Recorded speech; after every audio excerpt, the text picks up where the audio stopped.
Okay, real life lore on the Taiwan Strait trade. This video is made possible by Curiosity Stream and Nebula. Watch another brand new full-length companion video to this one in my ongoing Modern Conflict series that explains the entire course of the ongoing conflict inside of China's Xinjiang province and the genocide of the Uyghur people who live there, along with 14 other What's going on in the Xinjiang province? Yeah. I'm confused.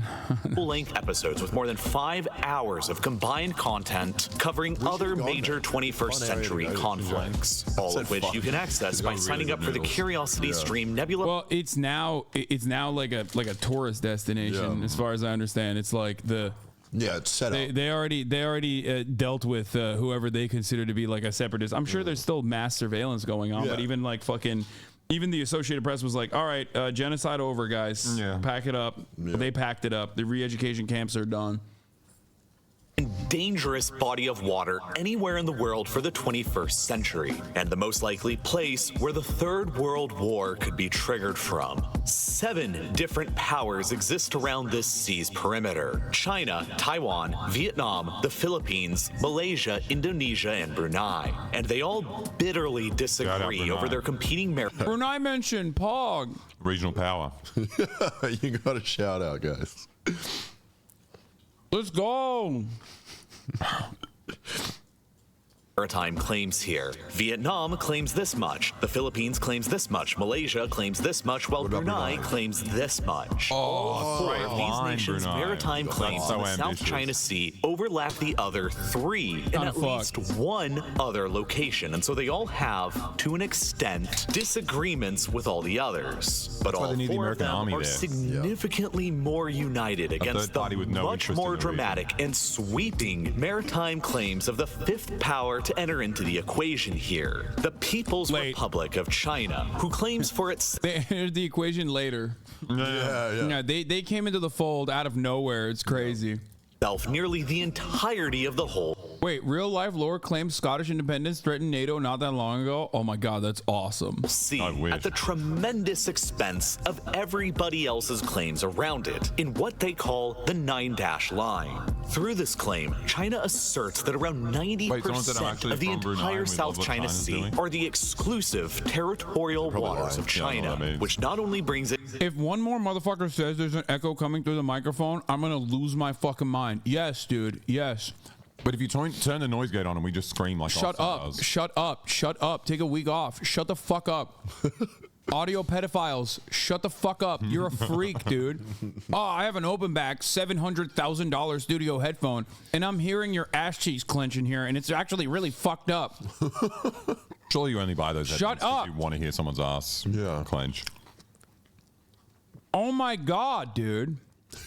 It into direct conflict with the overlapping claims of Vietnam, the Philippines, Malaysia, and Brunei, but with the United States as well. Beijing's claim to most of the sea as territorial waters means that they also believe they have the authority to approve or deny any foreign navy from operating within it whenever they feel like it. To which the United States, owner of the world's most powerful navy, fiercely disagrees. Washington considers the boundaries here to instead line up roughly with the 1982 United Nations Convention on the Law of the Sea, the international law benchmark generally accepted by most other countries in the world that would ordinarily establish the maritime boundaries in the South China Sea to look more like this, with 12-mile territorial water stretching out from everybody's coastlines, and 200 nautical mile exclusive economic zones stretching beyond that through the open ocean that anyone's navy can sail through without any permission at any time. These different maps over the same area, one believed by Beijing, others believed by Vietnam, the Philippines, Malaysia, and Brunei, and another believed by Washington, are all directly at odds with each other and are shoving both of the superpowers into an increasingly dangerous conflict. In order to further enforce their claims, the Chinese have begun rapidly constructing entirely new islands within the sea, covered by naval and air bases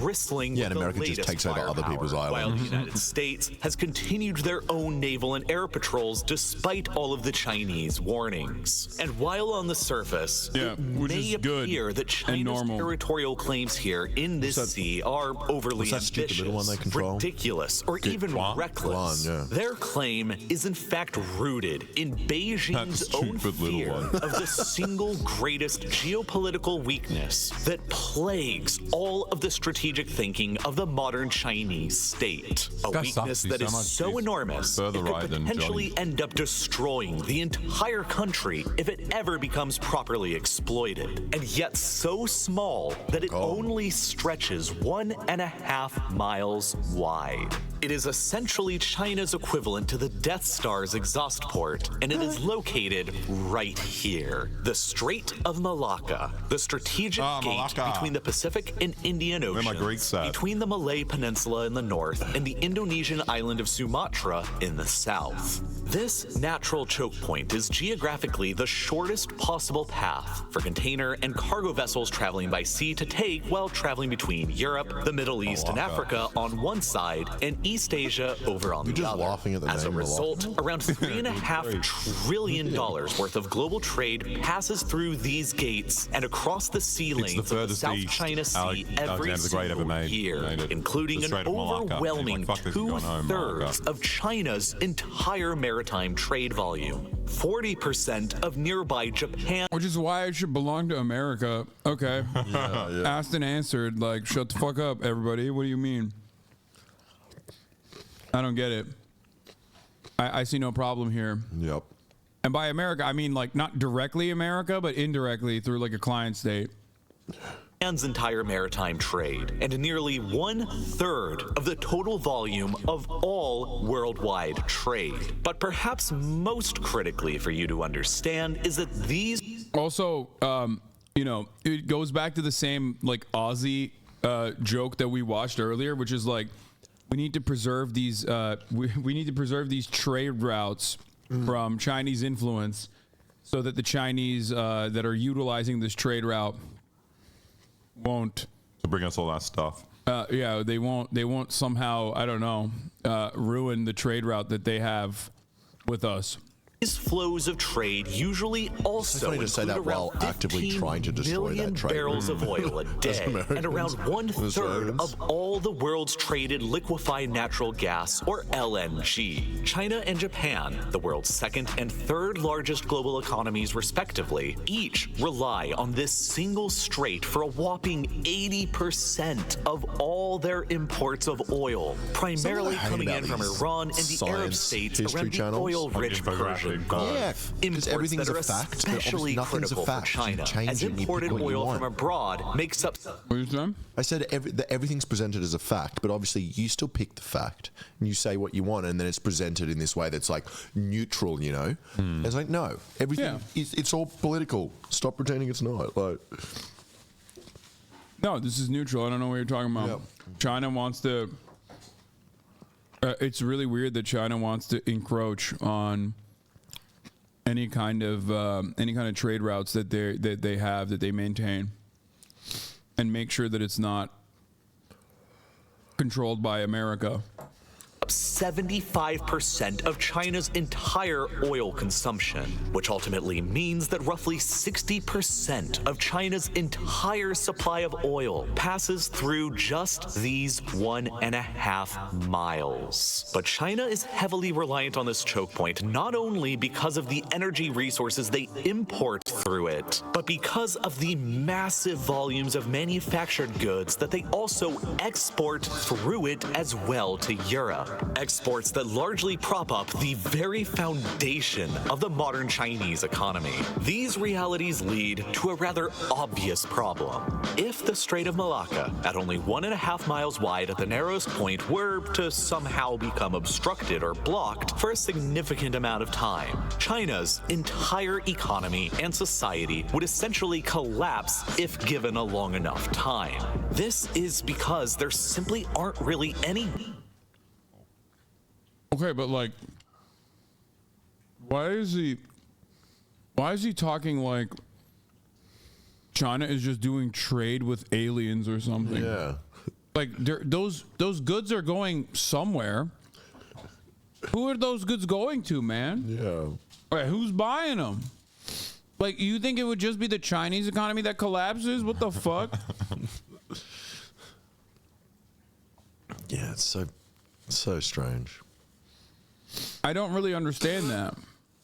Good enough geographic alternatives for China's energy imports and manufactured exports to travel through. Any other possible maritime trade routes getting to and from the Chinese East Coast would have to reroute What about that gap? around I saw another gap Sumatra there. and either pass through any of the number of other easily blockadable choke points through the thousands of islands in the Indonesian archipelago, or pass along the long open ocean route around the southern side of Australia. What is he describing now? why He's back describing in 2003, holes in mountains just like months it's a after unique the United thing as States well. invaded the very oil-rich nation of Iraq, the Chinese president of the time, Hu Jintao, warned of what he called China's Malacca dilemma, the risk of what he referred to as certain hostile foreign powers, like the United States, India, Australia, or others, could blockade Malacca and easily sever China.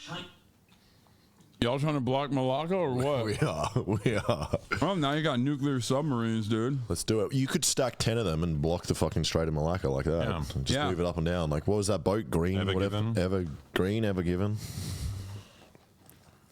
Let's do that. Maybe the Ever Given was a practice. yeah, for in the Strait of Suez Malacca. Canal. Yeah. Now they're building a really big boat to block it. Yeah. Famously, when that happened, it only hurt the Egyptian economy. Yeah, exactly. Everyone was like, "Oh, it sucks to be Egyptian right about now." Yeah. Yeah.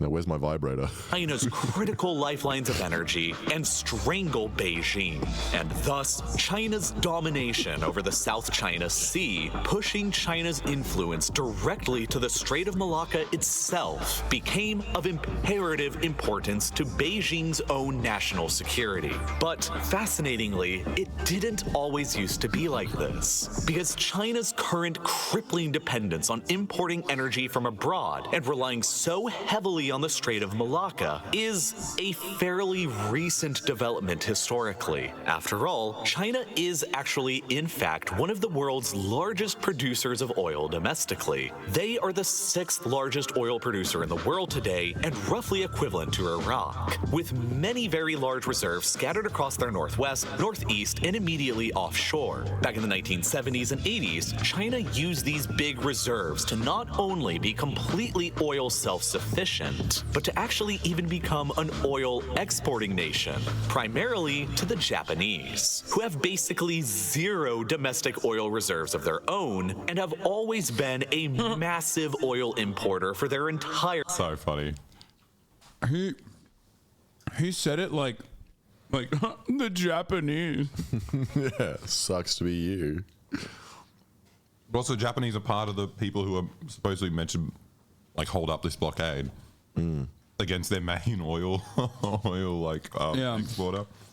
What a bunch of lamos. Sorry, did your island not have any oil reserves? Lamau.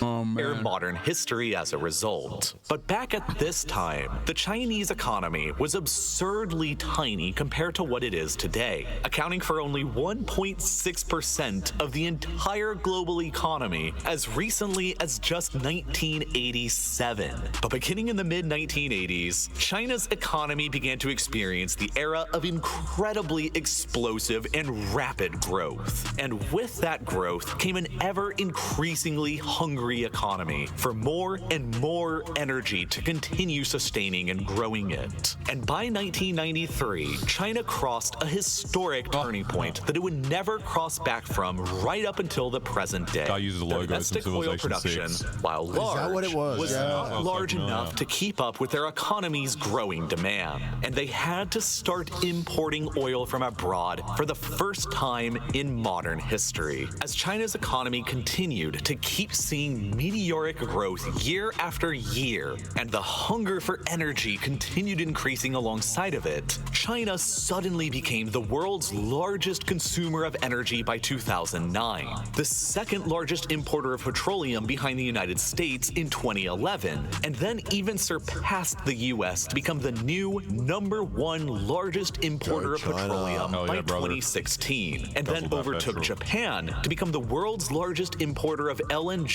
LNG just last year in 2021. Now, these days, despite having the world's 6th largest amount of oil reserves, domestic oil production only meets the demand for 20% of China's 1.4 billion person economy. And that means that China imports around 80% of all of its oil, the vast majority of its natural gas, and consumes about 25% of all the energy used by humanity. But unlike the countries who make up the West, China's mixture of energy use is rather different because the vast majority of China's energy consumption continues to be overwhelmingly based on coal. And for very logical reasons from China's own national security perspective, because comparatively to oil or gas, China actually possesses enormous amounts of coal, roughly 13% of all the coal in the world, in fact. Coal is therefore, in general, a reliable and stable source of energy that China can tap into directly without the need for relying on geopolitically complicated imports. And so, like a year coal ago, represents around 2 years ago, they announced that they're not going to build any more coal-fired power plants. China needs a Donald Trump figure to bring back good, clean coal, I think. I love coal. Kind of fucked us all up the because that energy was that Australia's China main export. currently consumes. Oil ranks second at just 20%, natural gas in a distant third at just 6%, while alternatives like nuclear and renewables make up the remaining combined 14%. This essentially means that with 80% of oil imported and nearly all natural gas imported, China must rely on imports to meet more than 1/5 of their entire energy consumption. And most of all of that comes from just a single place, the Persian Gulf, the planet's largest concentration of hydrocarbon resources like oil and gas ever discovered. A quarter of the world's oil and 35% of the world's natural gas reserves exist around its shores, separated from the Chinese east coast not by one, but 2 major geopolitical choke points: the Strait of Hormuz that separates the Gulf from the Indian Ocean, and the Strait of Malacca that separates the Indian Ocean from the Pacific Ocean. 80% of China's imported hydrocarbon supplies come from here and pass through both of these choke points, either of which could theoretically be strangled by the American Navy during a time of war, which is an important factor for Chinese military strategists to Once again, I don't know why he's like describing this as though nationalism is not a weapon that capitalists wield and that nationalism could overtake capitalist interests. That just can't happen. Fundamentally speaking, or at least historically speaking, fascism is used as a way to strike order at times when the capitalist organization of the economy has created tensions and volatility, instability. It's never putting the cart before the horse. The reason why I'm mentioning this is because what he's saying would be like America has so much nationalist interest that they fuck their own corporate interests up. Because it's not like China is sending these commodities through these points to, I don't know, some random fucking unrelated entity. They're sending it to Europe. They're sending it to America. This is manufacturing for Western corporations happening. But could it be like just forward-thinking corporations that are like, we're going to get dwarfed by Chinese ones eventually? This is the way to stop it. Like a temporary L for, ensuring your position at the top. I think it's a suicide pact at that point. Maybe I'm wrong. I don't know. But also, all this video's done is just told us trade routes in 13 minutes. Really. consider when contemplating Beijing's long-time ultimate foreign policy objective, the subjugation of Taiwan beneath Beijing's direct rule. The long-standing policy coming from Beijing is that Taiwan is not an independent country, but merely a rebellious province of China. Taiwan, of course, for all intents and purposes, truly is a de facto independent country in nearly every conceivable way except for name. And that's because Beijing has been incredibly explicit for years now that if Taiwan were to ever formally make a move towards an outright declaration of independence, separating itself from China, Beijing would unconditionally utilize military force and even go to war to prevent it from happening. Beijing knows that if the time ever comes when diplomacy has failed and they mobilize for war and an invasion of Taiwan across the Taiwan Strait, it would likely also mean going to war against Taiwan's greatest defender and supporter, the United States. In that event, the American Navy would be almost certain to at least attempt a blockade of the Malacca Strait in order to starve China's military and society out of their critical supplies of fuel. Militaries run on oil. At no point have we asked, like, why does America have control over these trade routes? Yeah. What are they doing in this strait? Like, he's talking about, like, oh man, China fucking doesn't want Taiwan to breathe. China doesn't want Taiwan to exist. Which, by the way, the American government, which controls all those trade routes, also has the same position as Beijing. But not once have we asked the question, like, what the fuck is America doing there? I don't understand that. Like, imagine if it was the other way around and China just had stuff in the Gulf of Mexico. In the Gulf of Mexico. Just like, oh, we're just making sure nothing happens here, guys. Just keeping an eye on it for you. Just keeping an eye off. Don't worry about it. Just making sure our ships get in. And under this scenario, with 80% of China's oil imports suddenly blockaded, the clock would begin to tick for Beijing. China controls one of the largest strategic reserves of petroleum on the planet. But even that has only enough when at full capacity to, based on estimates, last their entire normal consumption rate for only around 90 days. If they haven't achieved their objectives in Taiwan, and the Americans are still keeping up the block. What do you reckon will take longer, like 90 days of China without electricity or 90 days of America without all its treats from China? Like 90 days without Sheen. That's like 1,000 new designs. I think America would probably collapse quicker.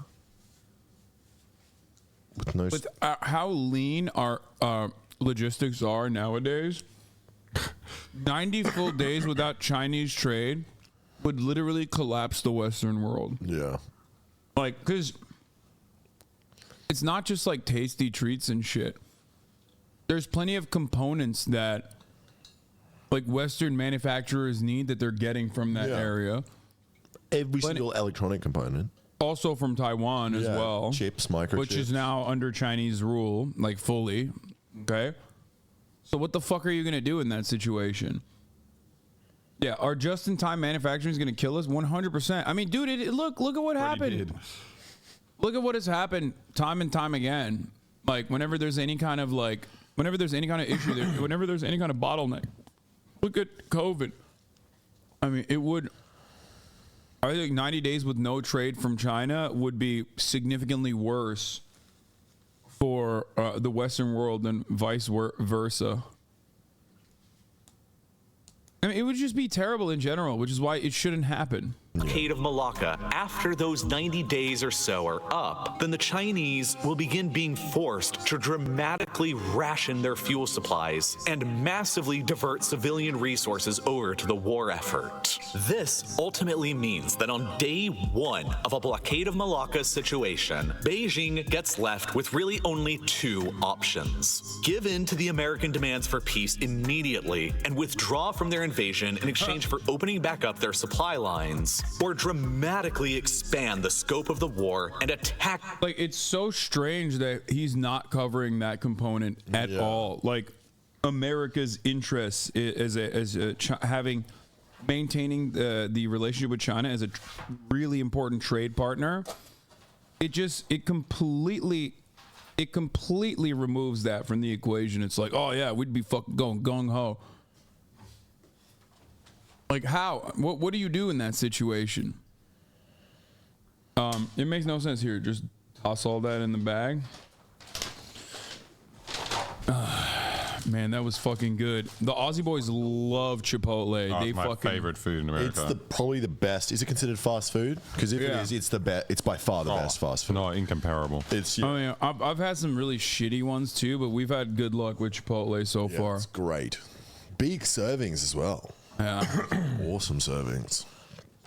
The American Navy directly in an attempt to break the blockade, or even almost unthinkably attack the American Chick-fil-A is Navy great as well. first before the invasion of Taiwan even begins, in order to deliver a crippling blow before they could enact the blockade. This 21st century situation rhymes eerily with that of the United States and Japan in the previous century. In August of 1940, Yeah, we had a similar trade relationship with Japan, where Japan was famously manufacturing everything that we were using, and you know, they relied on us for purchasing all the goods that they were manufacturing for us. So that's why it's like pretty similar. America, who at the time supplied some 80% of the oil to the Japanese Empire, slapped an embargo on their supply, leaving the Japanese with almost the exact same two choices that could be left to China this century. And against all the conventional wisdom of the time within the West, Japan ultimately chose the latter and seemingly more insane option by dramatically expanding the scope of the war and attacking. Japan was 100% relying on American resources on oil. Yeah. But America again, to lose. I don't know why no one is seeing this. The real reason why America and China are not fucking warring and just saber rattling is not because we're just like too afraid of war, or because Americans are like pacifists or something. Okay, it's because of the one factor that he's not mentioning. It's trade. It's the metric ton of goods that fucking manufacturing and shipping a metric ton of goods every single fucking minute that's coming out of China and directly into European markets, directly into the United States of America. It doesn't make any sense. There's no similarity between any other nation. I don't even think there's ever been a similarity throughout history.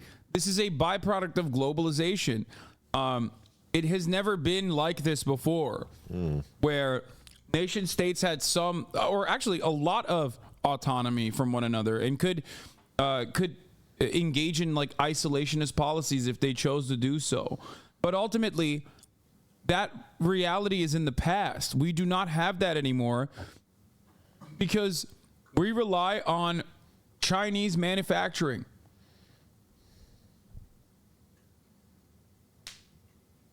I don't know why people just neglect that. I think the mistakes can still happen. Like, the more you build up, something can go wrong. Like, even if it's against people's material interest. Especially when it comes to tech shit. It's just, or electronics, it's like damn near the entirety. The West has been stripped of manufacturing. It would take the entire West at least a decade of full-blown growth to get even close. Yeah. Not such a hot take, but no one started Chinese-American war for Taiwan because they both profit from Taiwan being one of the biggest chipset manufacturers. Wouldn't the reduction of exports reduce the resource demand too in this situation? I like the green guys, like anarcho-primitivists, being like, well, that's technically good for the world. You know what I mean? Decouple China and America. we'd stop doing resource extraction in the third world. Motherfuckers will only understand if you say no iPhone. Yeah, no iPhone. America would become Vuvuzela no iPhone. Literally. The American Navy in a preemptive strike at Pearl Harbor, and the result was a brutal 4-year-long total war across the Pacific that ended in 2 nuclear strikes. Today, it's a chilling thought to consider how a similar and logical series of events could end up playing out again. It just ended. And in the 21st century, the United States is far from alone in their opposition to Beijing. There is also the Quadrilateral Security Dialogue, or the Quad for short.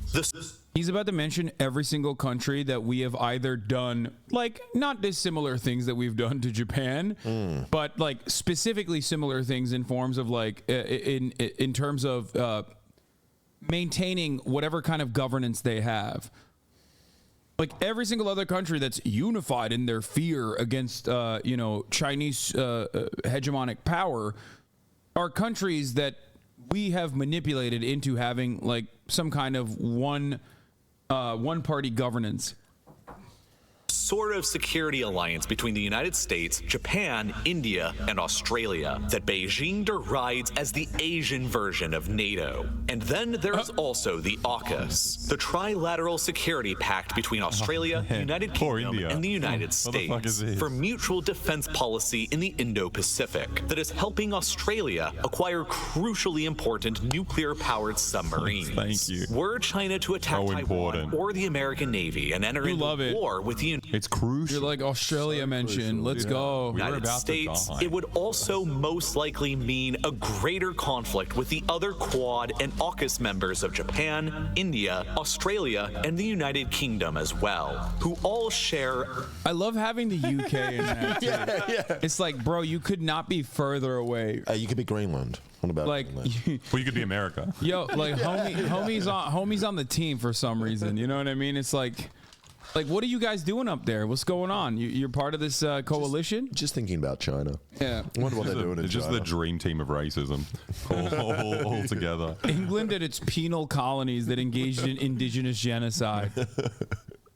Or vassal states. Literally. Oh, man. A mutual interest in containing Beijing and who all combined have a significantly more powerful and capable group of navies that could likely overwhelm China's in the Indo-Pacific and undermine all of China's objectives. Therefore, being well aware of this enormous problem now for decades, the Chinese have been taking tremendous steps to make sure that they can overcome it by any and all means necessary. The first and most obvious way has been to dramatically expand the power, budget, and capabilities of the Chinese Navy in order to more directly compete at sea with the fleets of the Quad and AUKUS allies. Within the past 20 years, the Chinese military budget has exploded by more than 6-fold. Using the latest comparative numbers, the Chinese military budget is now at around $240 billion a year. That's terrifying. That's cheaper than our submarines. Yeah, we bought That's terrifying. I hate hearing that. It makes me so scared. Yeah. Yeah. It makes me so scared. It's got to be. I mean, that's a lot of money. It's got to be the largest budget, right? Yeah, in the world, probably, right? I'm sure that's more than $1 trillion. Yeah. No, it's got to be like. Let's look at. I mean, I don't know. Let's fact check military budgets. Do you know what it is off by heart? I haven't. I don't even guess. Around 900 trillion? No. Billion. Let's I look think it at just like. passed over $1 trillion, but I don't know if that was just for 1 year or what that was. Let's look at the military budgets, military expenditures globally. Oh, the United States in 2019 was we're 848 billion now. By the way, I can tell you, this was 700 billion in 2019. And then the rest of the world is 241 billion total. We're 25. China is at 261 billion. But they always mention like 6-fold increase. Instead of just saying like now they're a fourth or a third. I think the 800 billion is only discretionary. I think with mandatory is 1.1 trillion. Yeah, it increases every year. It depends. It's defensive. It's totally defensive. Those defensive nukes that Australia just. Yeah, it's defensive.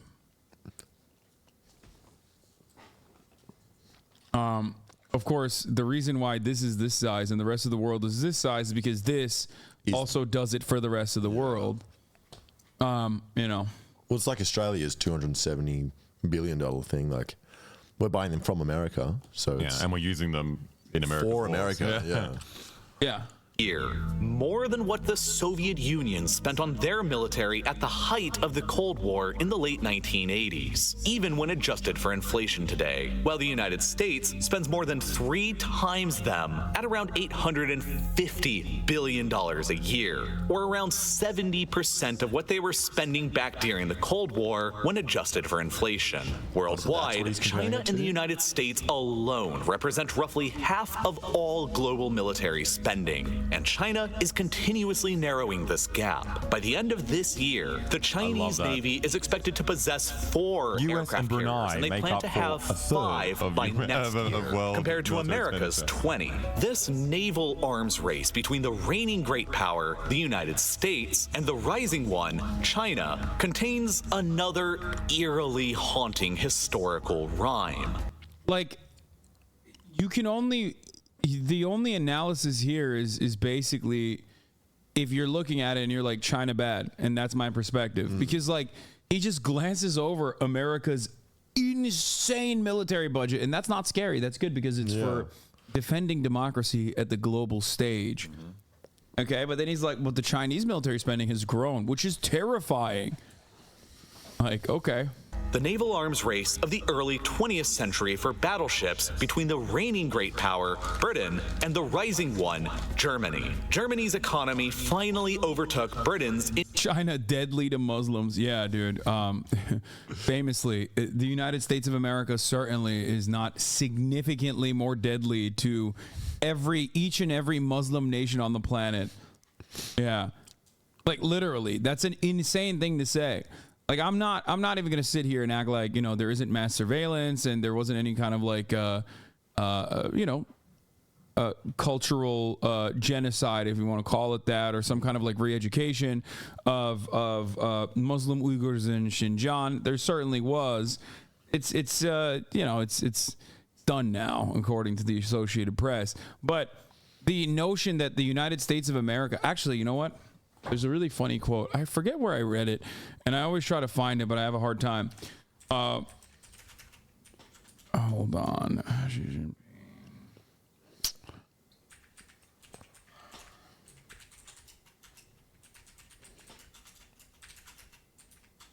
U.S. surveillance measures.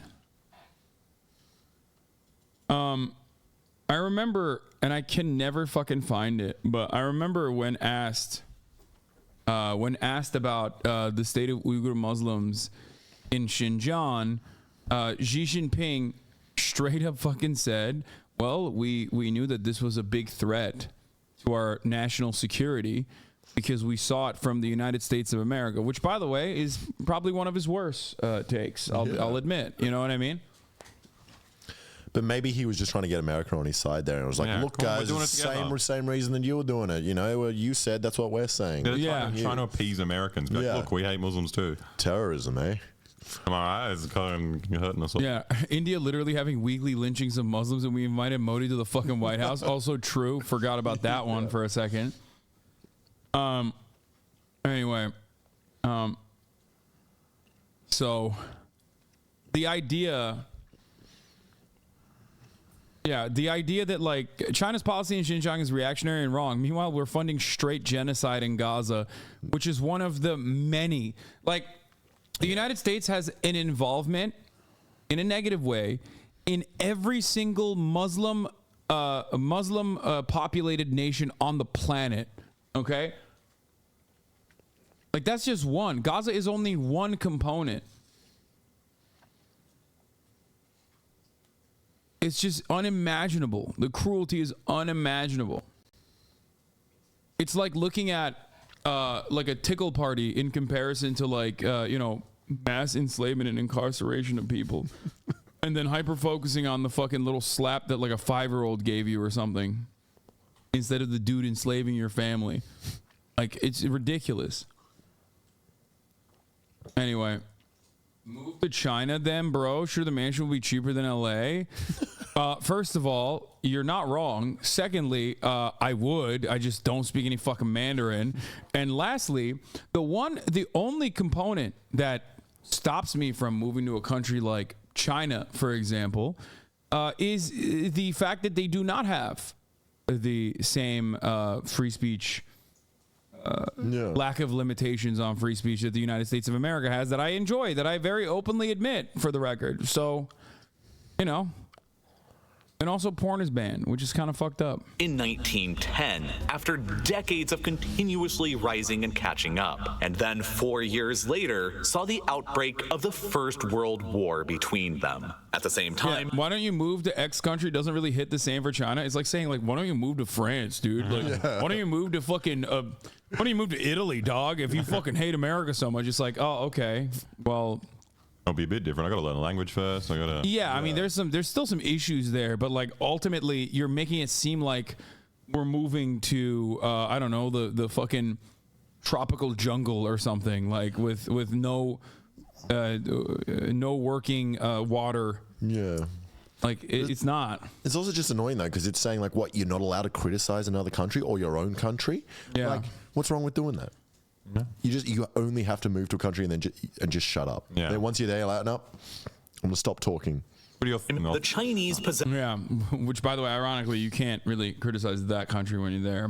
the advantage of geographic proximity to the most major theaters of any future potential conflict. America's most significant Indo-Pacific bases are far away from Malacca and the South China Sea, at Diego Garcia, Guam, Okinawa, Pearl Harbor, and the United States West Coast. Whereas, bro, streamers are actually way more mainstream in China than over here. Yeah, also the 6 top streamers literally got arrested, or well, they went away. We don't know if they got arrested or not, with only one coming back to stream like literally last month. So, you know, it was, I think, tax related.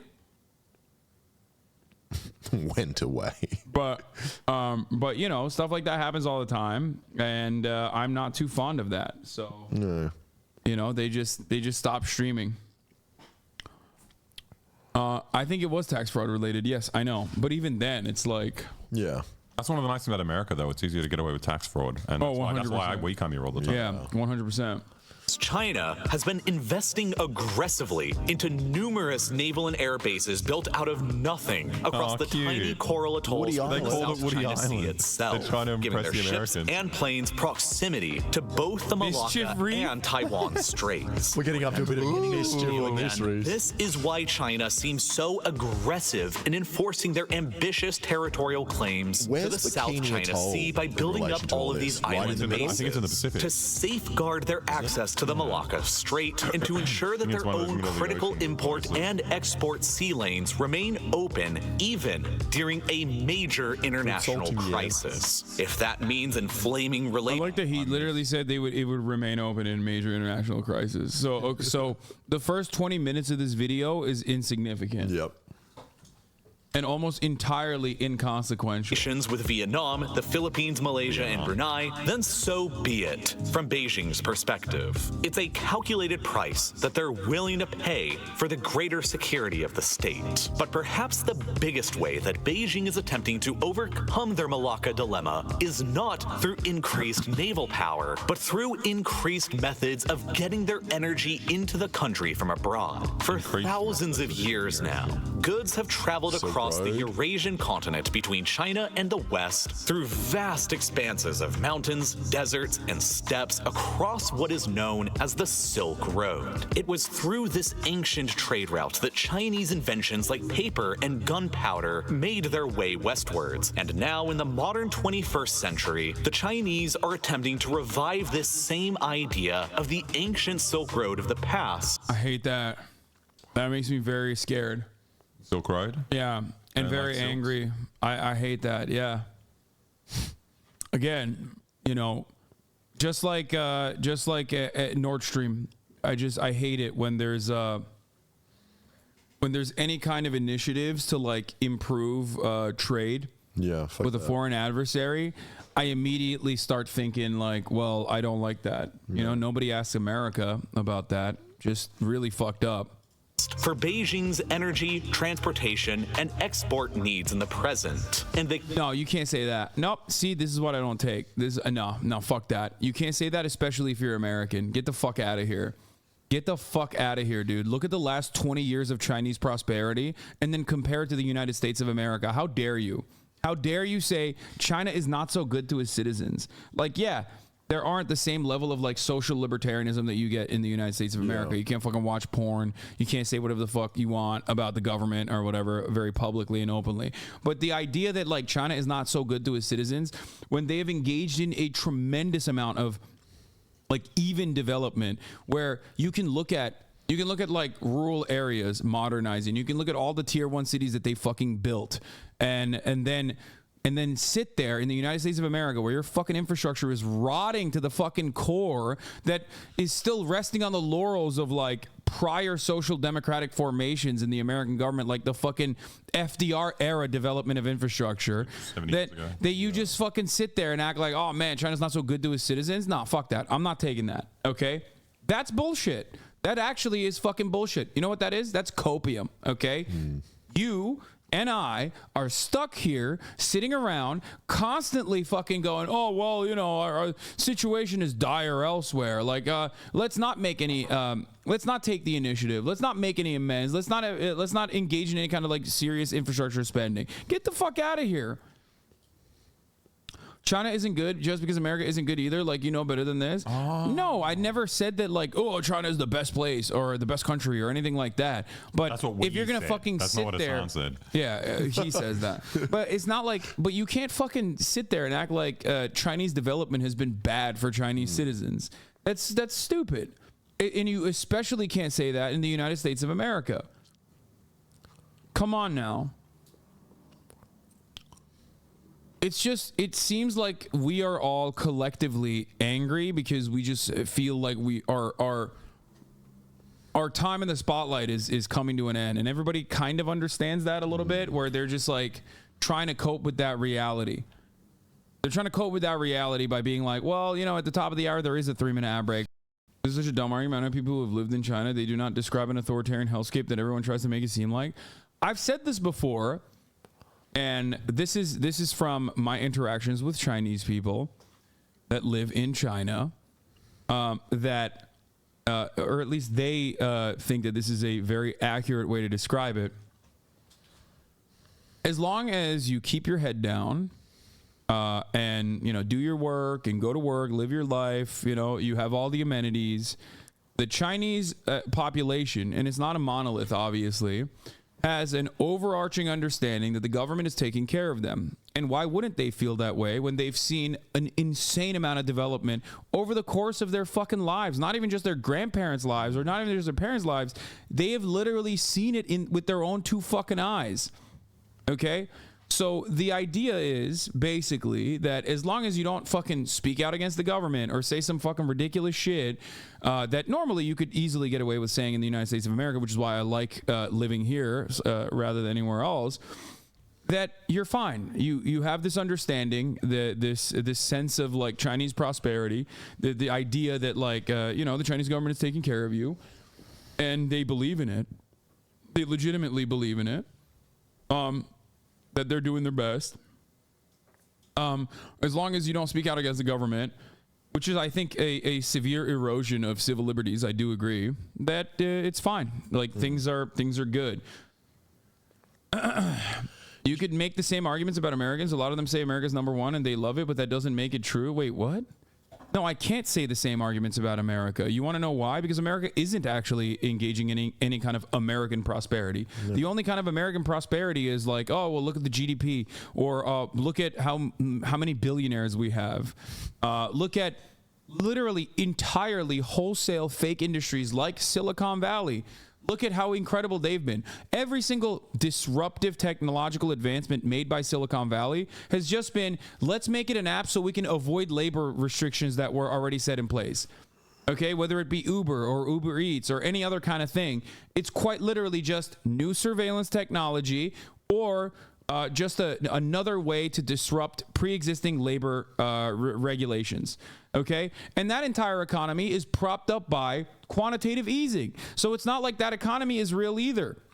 Look at all the money being churned out of Silicon Valley. Is really funny saying it now when we are no longer engaging in quantitative easing, when the interest rates are increasing, and that has single-handedly disrupted, or rather destroyed, a gigantic part of our industry. Okay? So don't tell me that the situation is the same here. You can make the same arguments. Just look at one fucking map. Look at one fucking map of high-speed rail in China from 2000 to 2023. And then look at that same map in the United States of America. It's a much easier map to draw because there is none. Okay? Come on. You should go to China. It's pretty fucking crazy to see. Yeah. I want to, but I do. I think seen a I think place I have like criticized the China a little bit too much, ironically. Even though if you ask my fucking chat, I'm like the number one dick rider of China.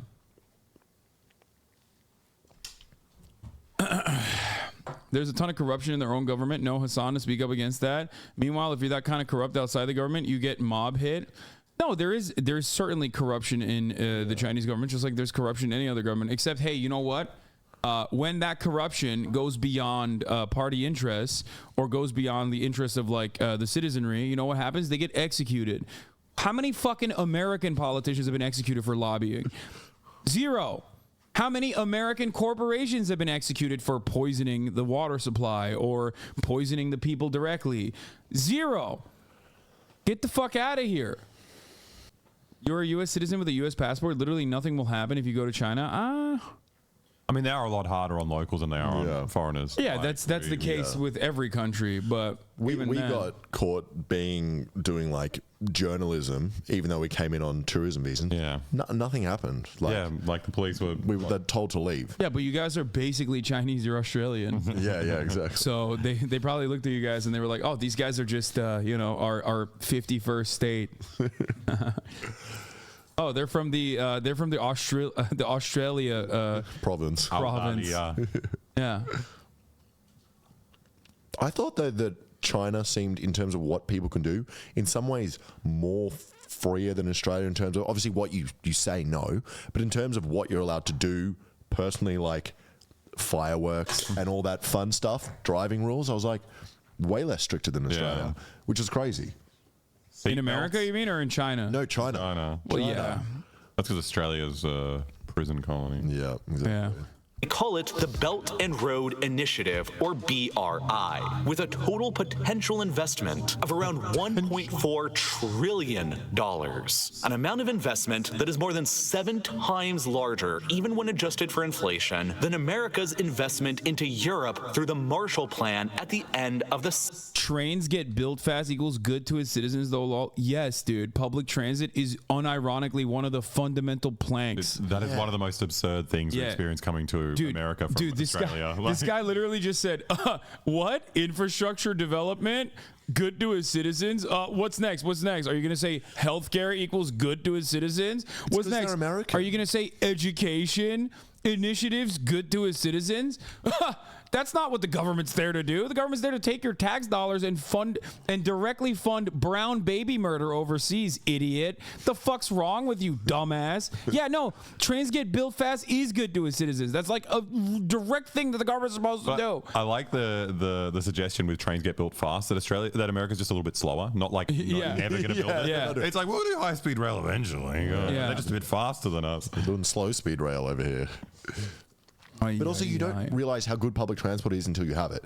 If you live in a country that doesn't have it, you're like, well, what are they building those trains for? And then as soon as the city runs properly and you can move around, it affects everything so much. Yeah. Makes it beautiful. Yeah. And it makes it accessible for people who don't have money as well. Like, you can't get anywhere in this city unless you can fucking afford Uber or have a car. Fuck everything up. You're so wrong about Chinese prosperity. The whole country has only one belt and one road, brother. Fuck you mean? Yeah, I mean exactly. 2008 to 2020 is like just all of the fucking high-speed rail that has been built. Like high-speed rail is terrifying though. When we were on it, it was awesome. Like you're on a plane, but like the ground's like right there. It's horrible. Yeah, it's sick. I thought it was awesome. No, it was very cool. But then you imagine it crashing, you're like, this is the same as a plane. Yeah. Remember, It would just go Remember when, I mean, maybe you guys are not super up to date with like anti-Chinese propaganda in the United States, but like they used to literally point to this and say that's actually bad. Like they're building the train routes so that they can like they were talking about how like they built a train route, high speed rail to Xinjiang, and they were like, well, they're doing it to do genocide in Xinjiang. Well, it's like the rails for the death camps in Europe. Yeah, connecting the country with like high speed rail is actually a bad thing because they're gonna do bad things with that. It reminds me, I was watching some like anti-Cuba thing, and they were talking about how they raised the literacy rate. Yeah. And like, well, they only did that so people could read the propaganda and become brainwashed. Yeah. Like, they were actually free when they were dumb. Like, I can't say the C word here, can I? Dumb cunts. Yeah. You can say the C word. You're Australian. You're a lad. That's why I'm allowed, because I'm Australian. There's a quote which says that the country with the most legislation in the world is the biggest failure. If you need a piece of paper to keep your citizens safe, happy, etc., you have failed somewhere along the way. Who wrote that? Fucking Milton Friedman? Who wrote that line? Yeah. Famously, regulation is really bad. I hate that. 500 protests a day in 2012 in China. Freedom of speech in China. Wait, but if you're allowed to protest, surely that's... Is that not the thing? How China stays stable despite 500 protests every day. Dude, an informal practice of within-system dissent has allowed the Communist Party to maintain stability even with thousands of riots and demonstrations. But what happens if the economy falters? This is yet another China is going to fall apart, I promise you, article written by, of course, none other than The Atlantic. And yet, for some reason, it still has not fallen apart since 2012. It's odd. I think what is great about your stream, even though I don't agree with everything you say about China, is you want to see a world free of xenophobia and where there is goodwill between peoples of the world. You are willing to listen and think critically. That's why you're good at what you... Oh, thanks. Any day now, though. Any day... there's going to be fucking mass riots and protests in China that will destroy China completely. It's going to happen. My favorite YouTubers and Redditors keep telling me that. Second World War. By constructing pipelines that transport energy from other countries into China and railroads and highways that transport manufactured exports out from China to other countries, all traveling over land, Beijing can strategically work towards Dumb guy here. How is this any different from saying, you know, as long as you fall in line and don't speak out against the government, life in Nazi Germany was actually pretty good. I mean, the trains were always on time. I don't know. Maybe like the entire reason why Nazi Germany was bad is completely irrelevant to China. You get what do you mean? What the fuck? Yeah, but they rode bicycles. Yeah, and they ride bicycles in China. True. Like, come on. This is very different. Where is the Holocaust, for one? That's a good way to start. Like, I don't know. I don't know if you guys know about that, but that happened. Ay.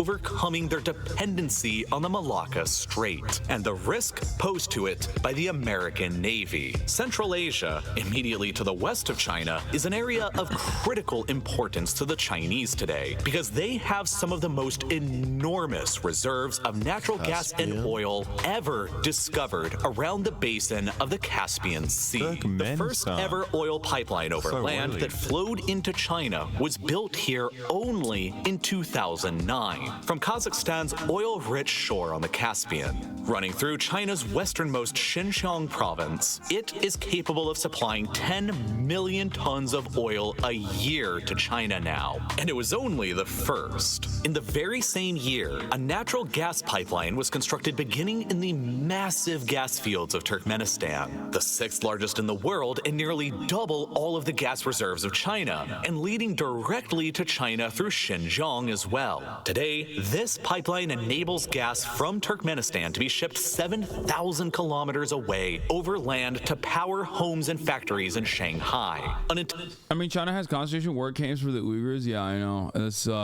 first of all, they did. They don't anymore. That doesn't make it justifiable in any capacity. But a comparison to the Holocaust would be, you know, a little ridiculous. I think even the Holocaust Memorial Museum would not agree with that comparison. You can, like, even when I talk about American concentration camps, American labor camps, we have immigrant detention facilities that do literally that. We have Guantanamo Bay that is like specifically a torture prison, right? Specifically a torture prison that is on rented land in Cuba so that it's not like, it doesn't have to abide by American legal standards, which are already pretty fucking bad. Okay? But your anti-China, your anti-China fervor gets you in like Holocaust revisionism territory.